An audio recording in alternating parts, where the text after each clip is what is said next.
Assalamualaikum warahmatullahi wabarakatuh. Alhamdulillah wassalatu wassalamu ala Rasulillah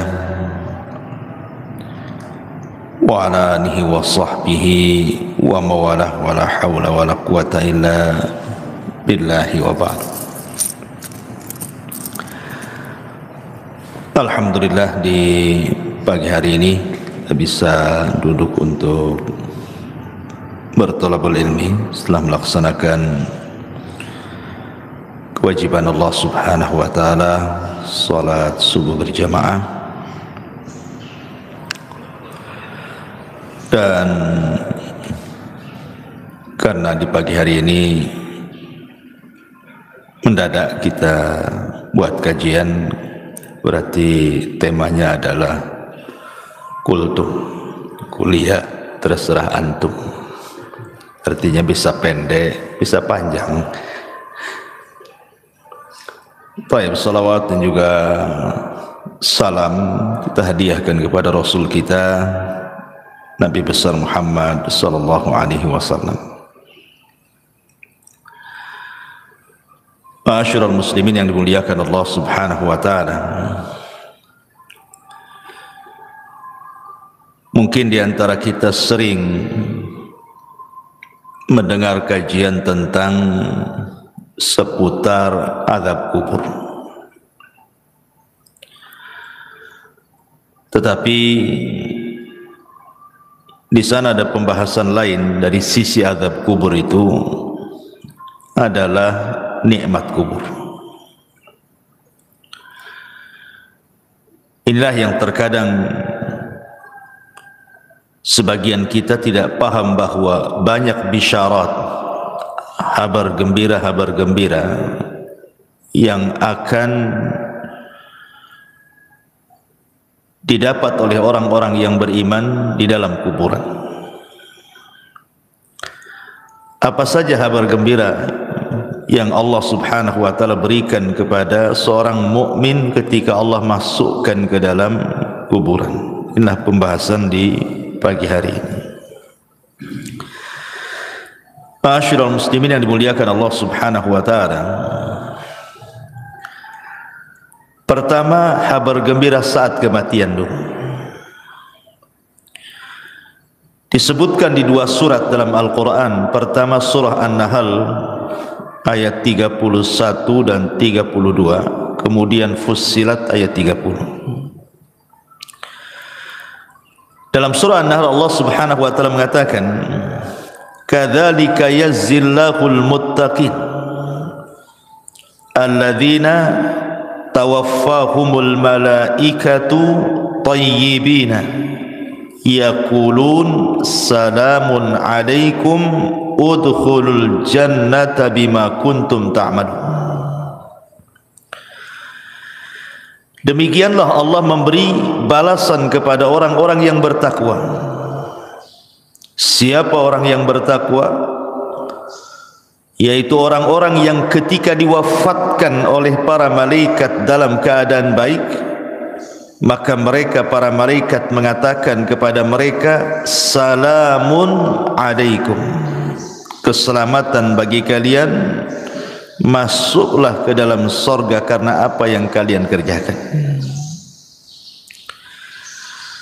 Kemudian dalam surah Fussilat ayat 30-nya Allah mengatakan, innal ladzina qalu rabbuna Allah thumma istaqamu tatanazzalu alaihimul malaikatu alla takhafu wa la tahzanu wa abshiru bil jannati allati kuntum tu'adun.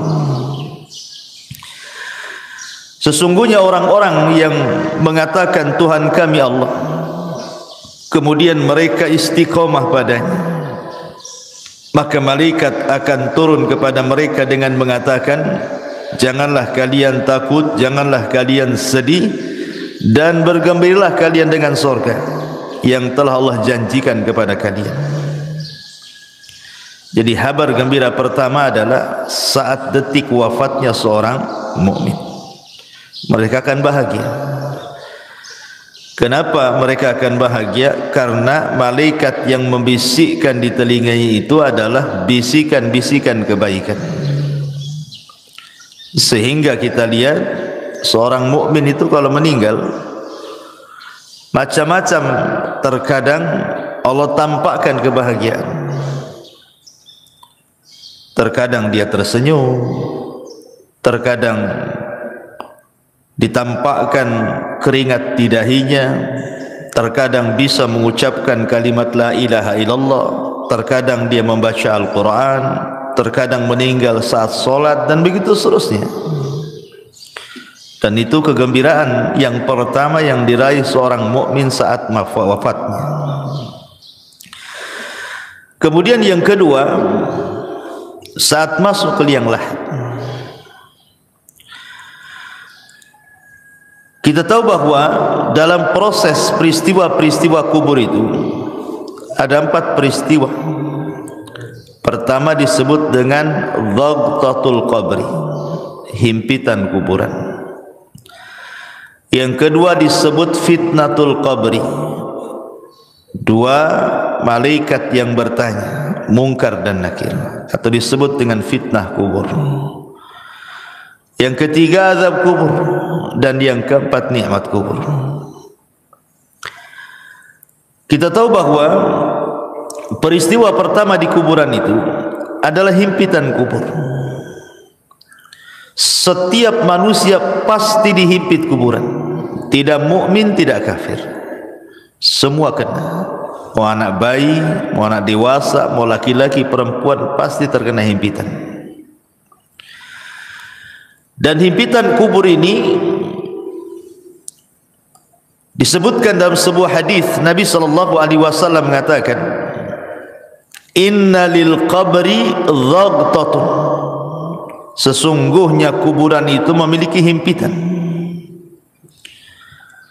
Dan himpitan kubur ini meretakkan semua tulang belulang, bahkan meretakkan semua persendian, sehingga dia akan menjerit yang tidak ada yang tahu jeritannya kecuali selain manusia dan jin. Artinya binatang-binatang mendengar. Tetapi tentu yang seperti ini berlaku kepada orang kafir. Orang kafir, orang munafik, orang fasik, ya. Tetapi himpitan kubur bagi orang-orang yang beriman adalah himpitan kebahagiaan. Sehingga para ulama ketika membicarakan tentang himpitan bagi orang-orang yang beriman itu, layaknya seorang ibu saat memeluk bayinya. Karena kita semua berasal dari tanah, jadi tanah itu diibaratkan ibu kita. Jadi kalau kita masuk kuburan, dihimpit itu seolah-olah ibu sedang memeluk bayinya, tidak merasakan apapun. Makanya ketika kematian seorang sahabat yang sangat mulia, siapa dia? Sa'd bin Mu'adz radhiyallahu anhu. Sa'd bin Mu'adz ini pemimpin Aus. Saat kematiannya disebutkan oleh Nabi SAW, hadzal ladzi taharraka lahul 'arsy wa futihat lahu abwabus sama wa syahidahu 70,000 minal malaika laqad dhummatan thumma furrija anhu. Inilah orang yang karenanya arsy Allah bergetar. Jadi saat kematian Sa'd bin Mu'adz ini, arsy Allah yang besar sekali itu bergetar. Dan arsy itu kan makhluk yang paling besar, bisa bergegar karena wafatnya Sa'd ibn Mu'adz. Karenanya pintu-pintu langit dibuka, dan karenanya pula 70.000 malaikat turun dari langit menyaksikan jenazahnya. Sungguh dia telah dihimpit dengan sekali himpitan, kemudian dilepaskan kembali. Kalau seandainya himpitan itu sebagaimana hadis yang ma'ruf bisa meretakkan tulang belulang, memutuskan urat-urat persendian, mustahil seorang sahabat semulia Sa'd bin Mu'adz merasakan itu. Berarti himpitan yang merasakan sakit itu hanya berlaku kepada orang-orang kafir saja, orang-orang munafik saja. Karena bayi yang tidak bersalah saja disebutkan dalam hadis Nabi sallallahu alaihi wasallam, "Lau aflata ahadun min dhammatil qabri la aflata hadas sabi." Jika seorang selamat dari penyempitan kuburan, niscaya bayi ini akan selamat. Tapi bayi pun tidak selamat. Apa salahnya bayi? Kenapa dia dihimpit? Dosa pun tidak, kan itu ya. Berarti himpitan bagi orang-orang yang saleh, orang-orang yang beriman atau bayi adalah sebagaimana seorang ibu memeluk bayinya. Himpitan kasih sayang, itu maksudnya. Ini kabar gembira yang kedua. Kabar gembira yang ketiga, di mana Allah Subhanahu wa taala akan memberikan kemantapan jawaban pada setiap soalan-soalan mungkar dan nakir yang diberikan kepada setiap para penghuni kubur. Dan itu diarahkan atau disyaratkan dalam surah Ibrahim ayat 27. Allah mengatakan, yuthabbitullahu alladhina amanu bil qawli tsabit fil hayatid dunya wa fil akhirah wa yudhillullahu zalimin wa yaf'alullahu ma yasha. Allah akan meneguhkan iman orang-orang yang beriman dalam ucapan yang teguh dalam kehidupan dunia dan juga kehidupan akhirat. Kata Bara bin Azib, seorang sahabat, ketika memberikan catatan dengan kalimat Allah akan teguhkan ucapan bagi seorang yang beriman di dunia dan akhirat, kata beliau, ini ayat turun pada perkara fitnah kubur.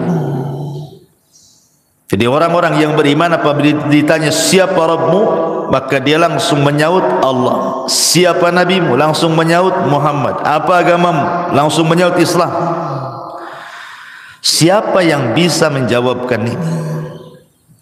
Memang kalau di dunia mudah saja menghafalkan, tetapi bukan berarti di akhirat semua bisa menjawab, tidak. Yang memantapkan jawaban itu Allah. Jadi Allah yang membuat kita mantap jawabannya, bukan pengetahuan kita, gitu maksudnya. Allah yang memantapkan, karena di sini kalimatnya yutsabbitullahu, Allah menetapkan, memantapkan. Artinya Allah yang menjadikan kita ini mampu menjawab. Dan itu khusus bagi orang-orang yang beriman. Berarti ini kabar gembira yang ketiga, Allah memberikan kemantapan. Kemudian kabar gembira yang keempat, Allah lancarkan setiap jawaban. Setelah Allah mantapkan, kita mampu menjawab. Disebutkan dalam hadis Bara bin Azib radhiyallahu anhu yang panjang sekali. Salah satu penggalan hadisnya, Rasul mengatakan, fayatihi malakani fayujlisanihi fayaqulani lahu man rabbuk fayaqulu rabbi Allah fayaqulani lahu ma dinuk fayaqulu dinil Islam fayaqulani lahu ma hadzal rajul alladhi bu'itsa fikum fayaqulu huwa Rasulullah sallallahu alaihi wasallam. Kemudian dua malaikat datang kepadanya dan mendudukkannya. Lalu keduanya bertanya, siapa Rabb? Maka si mayat mengatakan, Rabbku Allah. Kedua malaikat bertanya lagi, apa agamamu? Dia menjawab, agamaku adalah Islam. Kemudian keduanya bertanya lagi, siapa laki-laki yang telah diutus kepadamu? Maka dia menjawab, beliau adalah utusan Allah Muhammad sallallahu alaihi wasallam. Mungkin sekali lagi bahwa hari ini antum ditanya, pasti semua bisa jawab. Tapi apakah di kuburan bisa lancar jawabannya? Kan tidak juga. Makanya ini kabar gembira. Selain Allah mantapkan jawabannya, kemudian ketika kita ditanya mengalir pula jawaban itu. Ini adalah kabar gembira yang keempat. Kabar gembira yang kelima, setelah Allah Subhanahu wa taala mantapkan jawaban kita dan kita pun mengalir dalam jawaban-jawaban pertanyaan malaikat itu, maka Allah Subhanahu wa taala berikan tazkiyah, rekomendasi. Apa itu? Allah tiba-tiba berfirman dari langit dan mengatakan, an sadaqa abdi, hambaku telah benar. Hambaku telah benar, hambaku telah jujur. Dan ini tazkiyah yang luar biasa, di mana Allah Subhanahu wa taala langsung yang mengatakan kepada kita, an sadaqa abdi, hambaku telah benar. Tazkiyah mana lagi yang lebih jujur daripada tazkiyah Allah Subhanahu wa taala?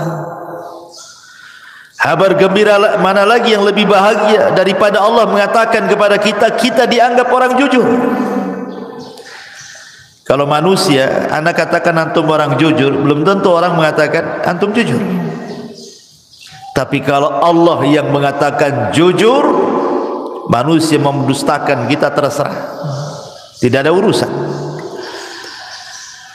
Tapi kalau seluruh manusia mengatakan kita jujur, tapi Allah katakan kita pendusta, buat apa? Kan itu ya. Tapi kalau Allah katakan kita jujur, satu manusia berdusta, terserah. Mendingan kita dianggap jujur di hadapan Allah daripada jujur di hadapan manusia tapi Allah dustakan kita. Dan ini tazkiyah luar biasa, kabar gembira yang luar biasa yang Allah berikan kepada kita kalau kita digolongkan orang-orang yang beriman. Ini kabar gembira yang kelima. Yang keenam, setelah Allah Subhanahu wa taala berikan tazkiyah kepada kita, apalagi Allah Subhanahu wa taala akan luaskan kuburan kita. Ada dua riwayat. Pertama, disebutkan dalam riwayat Abi Hurairah radhiyallahu anhu,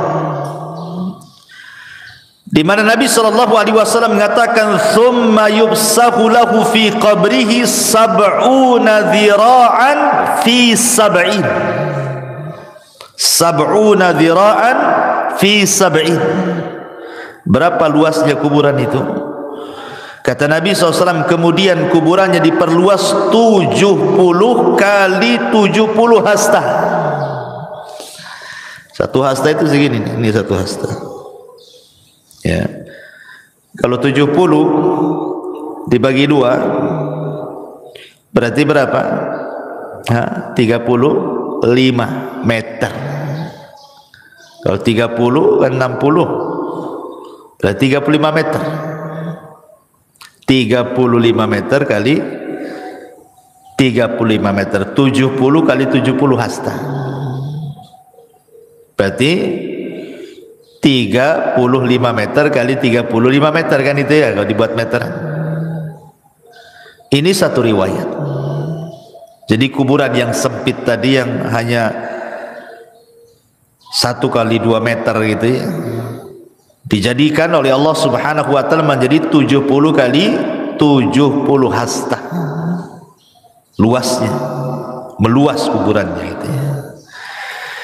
Tapi dalam riwayat yang lain dari Bara bin Azib, justru Nabi sallallahu alaihi wasallam mengatakan, "Tsumma yubsahu lahu fi qabrihi maddal basar." Madda basarihi. Kemudian kuburannya akan diluaskan sejauh mata memandang. Kalau antum naik ke atas gunung, kemudian antum lihat, kira-kira pandangan antum sejauh mata memandang sampai di mana? Itu maksudnya. Itulah luas kuburan Kalau seandainya Allah berikan kabar gembira kepada seorang mukmin itu, Allah akan luaskan kuburan. Dalam riwayat 70 kali 70 hasta, tapi dalam riwayat Bara bin Azib sejauh mata memandang. Coba bayangkan, kalau antum saya kurung di satu ruangan, anggaplah di kamar masjid ini, dikurung, nggak ada penerangan, kan masih mending tuh luasnya, masih luas kamar ini daripada kuburan. Kuburan berapa peta saja kan itu. Tapi ngomong-ngomong saya minum dulu kayak dingin kali nih. Bismillah. Oh, panas juga. Iya. Jadi analoginya begini, kawan. Jadi kalau antum masuk ke dalam ruangan masjid ini, saya gelapkan, nggak ada apa-apa di situ, nggak ada kasur, nggak ada apa-apa, nggak ada handphone, nggak boleh antum saya kasih handphone. Ya masuk aja badan di situ. 3 hari 3 malam di situ kan, nggak dikasih makan, antum sudah pusing. Janganlah 3 hari 3 malam, 1 hari saya tak makan tak gemetar, apalagi mati listrik kan itu. Kita bayangkanlah di satu ruangan itu, macam mana itu di kuburan yang sempit itu. Habis itu dipendam pula dari atas, hanya tanah, tidak ada apa-apa. Kita sudah kebayang gelapnya kan ya. Lah ketika kemudian Allah Subhanahu wa taala bentangkan kuburan seluas itu, menunjukkan di kabar gembira. Kabar gembira dari Allah Subhanahu wa taala lewat lisan Rasul bahwa seorang mukmin itu akan dibentangkan kuburannya sejauh mata memandang.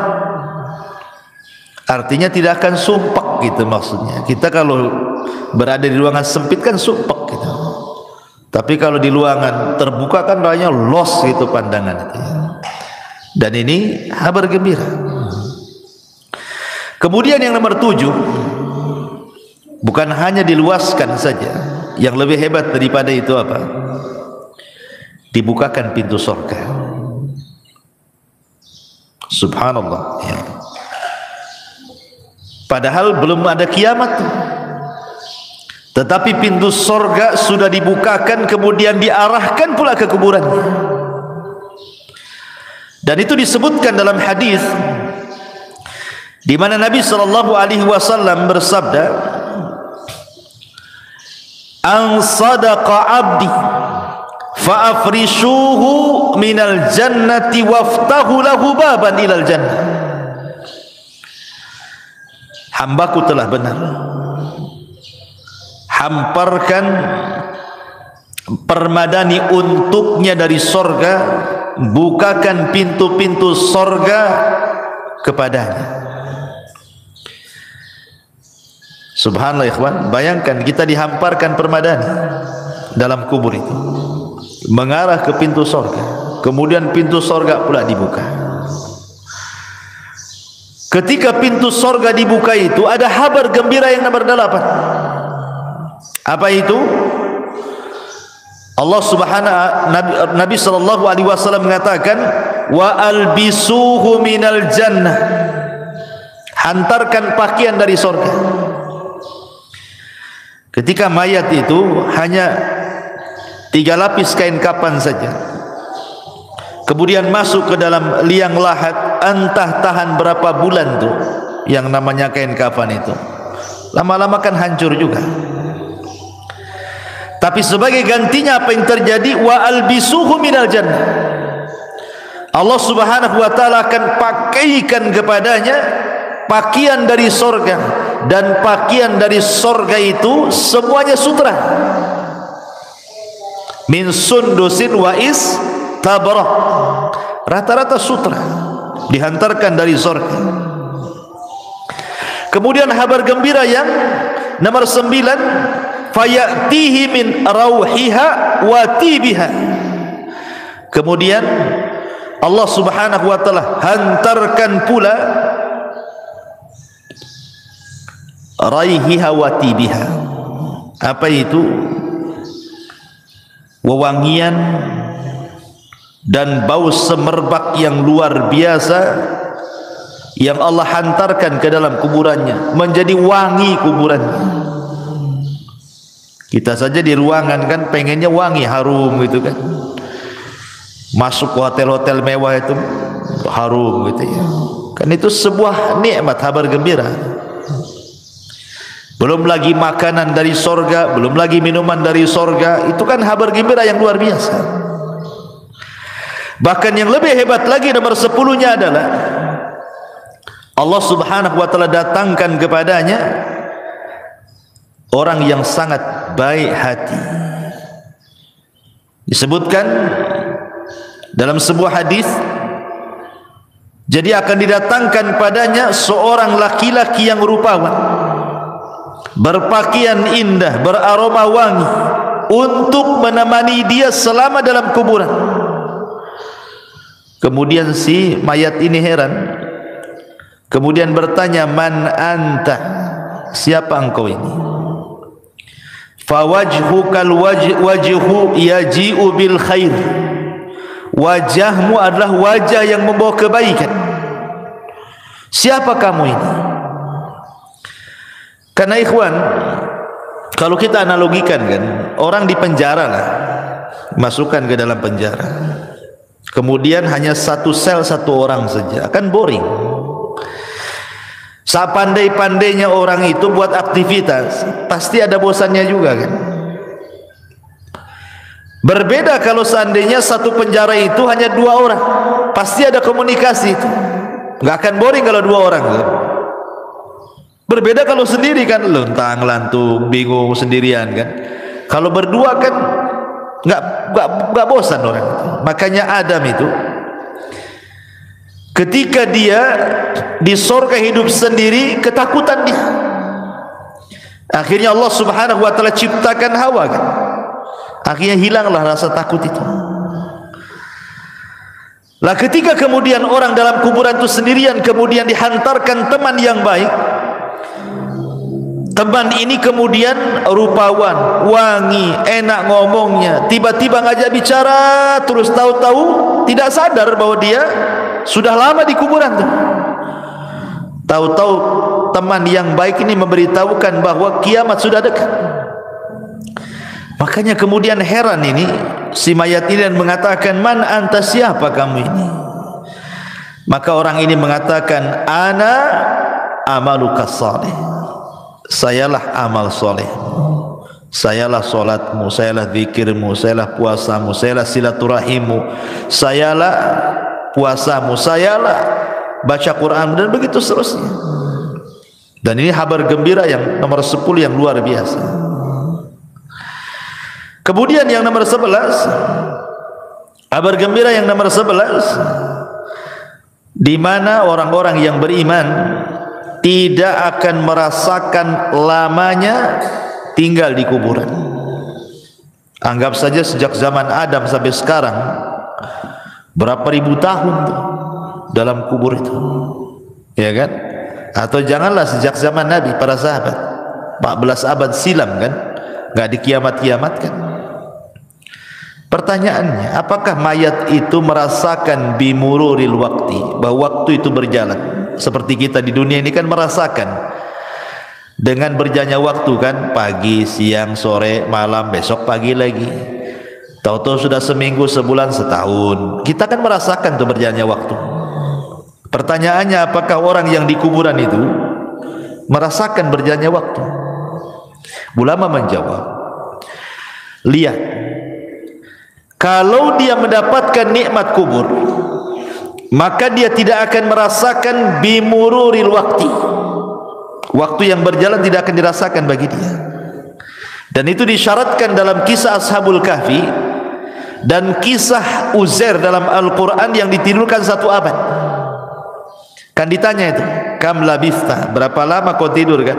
Dia mengatakan labistu yauman atau ba'du yaum. Aku hanya tidur sehari atau separuh hari, padahal sudah 1 abad. Menunjukkan bahwa kalau orang yang belum meninggal saja, ditidurkan 1 abad, kemudian dia terbangun rasanya baru setengah atau 1 hari saja, maka begitu juga orang-orang yang dikubur ketika mendapatkan nikmat kubur. Kayak antum bermimpi nih, mimpinya indah banget gitu ya, tiba-tiba terbangun, aduh kok sebentar kali mimpinya, padahal antum udah dari pagi sampai sore itu tidur tuh. Dibilang sebentar kali katanya, karena indah. Coba tuh mimpi buruk, baru 5 menit tuh kayak udah lama kali megap-megap antum. Jadi para ulama mengatakan bahwa orang-orang yang tidak akan merasakan bimururil waktu, dengan berjalannya waktu itu, hanya orang-orang yang mendapatkan nikmat kubur saja. Tapi orang yang mendapatkan azab kubur, dia akan merasakan itu, waktu itu berjalan. Dan orang-orang yang beriman akan mendapatkan kabar gembira bahwa dia tidak akan merasakan berjalannya waktu. Itu maksudnya ya. Ini yang ke-11. Yang ke-12, orang-orang yang beriman, mereka akan merasakan nikmat, artinya kebahagiaan. Jadi bahagia betul dalam kuburannya itu, sehingga sebahagia apapun orang hidup di dunia, tidak lebih bahagia dibandingkan orang yang ada di kuburan. Itu yang disebut dengan nikmat kubur tadi. Makanya kenapa Utsman bin Affan kalau diingatkan dengan kuburan itu menangis, tapi kalau diingatkan dengan neraka dia biasa-biasa saja. Ketika ditanya, ya Utsman, aneh engkau ini, diceritakan neraka kau biasa saja raut mukamu, kau diceritakan tentang kuburan kau pula menangis, katanya. Kata Utsman, celaka engkau.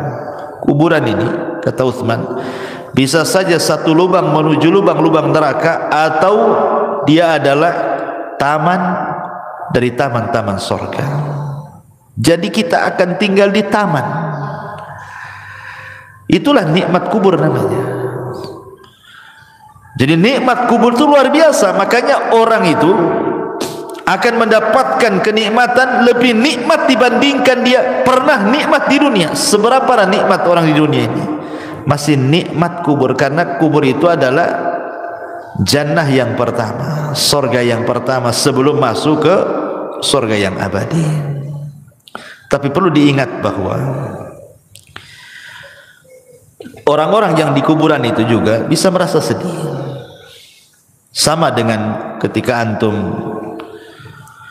kehilangan sesuatu, kita sedih, tersiksa gitu ya, atau ada masalah gitu ya, entah masalah ekonomi, masalah keluarga, masalah apa-apa, kan kadang-kadang tersiksa batin kita. Lah orang yang di kuburan pun akan sama merasakan hal itu, tersiksa batinnya. Kapan? Ketika orang-orang yang di atas kuburan melakukan niyaha.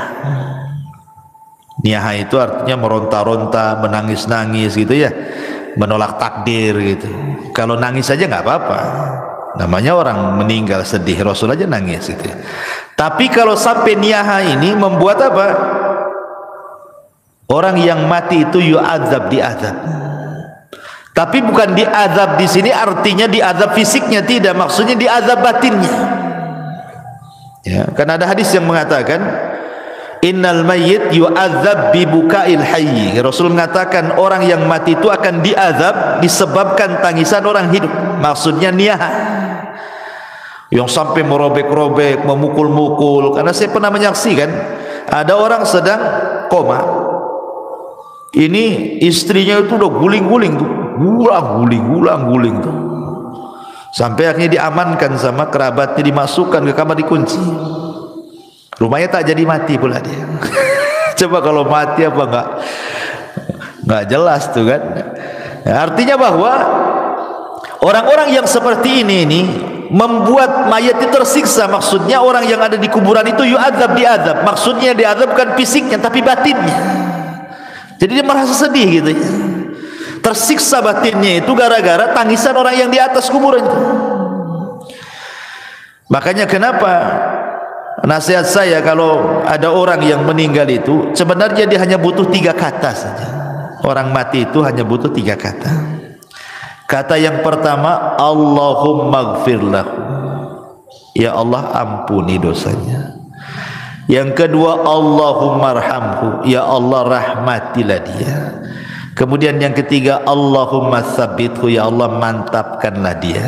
Maksudnya dalam jawaban. Itu yang diperlukan saat orang itu meninggal. 3 kata ini. Tidak lebih daripada 3 kata. Ya Allah ampuni dosanya, ya Allah sayangi dia, ya Allah mantapkan jawabannya. Cuman itu yang diperlukan. Ya. Itu saat dia meninggal gitu ya. Kalau sudah lama ya tentu doa ampunan. Jadi mayat itu sangat bahagia, disebutkan sama para ulama.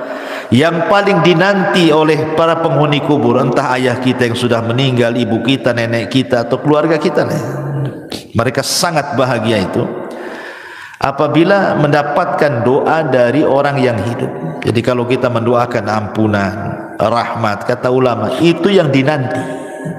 Jadi mereka sangat bahagia sekali dengan doa kita kalau kita mengatakan Allahumma gfir lahu, Allahumma arhamhu, ya Allah rahmati dia, ya Allah ampuni dia.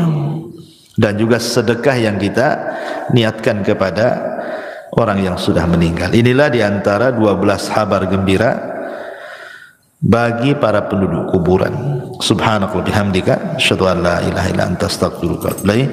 Allahu ta'ala. Assalamualaikum warahmatullahi wabarakatuh.